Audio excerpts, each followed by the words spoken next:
टाकळी तालुका मिरज येथे गणेश मंडळासमोर रात्री उशिरापर्यंत वाजत असलेला स्पीकर बंद करण्यास सांगितल्याच्या कारणावरून पोलीस पाटील संजय माने व त्यांच्या कुटुंबियांना बेदम मारहाण करण्यात आली। या घटनेमुळे गावात खळबळ उडाली। टाकळी येथे जनसेवा गणेश मंडळाचा ध्वनिक्षेपक रात्री 11 वाजता सुरू असल्याने पोलीस पाटील संजय माने यांनी सांगितलं। या कारणावरून राजू करांडे याने संजय माने यांना तू कोण सांगणारा अशी दमदाटी करीत मारहाण केली।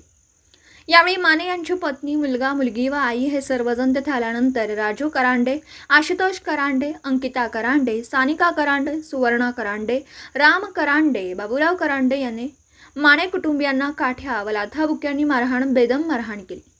पोलीस पाटील संजय माने यांना पोलिसांची वेळेत मदत मिळाली नसल्याने त्यांनी कुटुंबासह पोलीस ठाणे गाठलं। या प्रकाराबाबत रात्री उशिरापर्यंत गुन्हा दाखल करण्याचं काम सुरू होतं। दिवसभरातील घडामोडींचा आढावा घेण्यासाठी पाहत रहा N24 मराठी न्यूज चॅनल।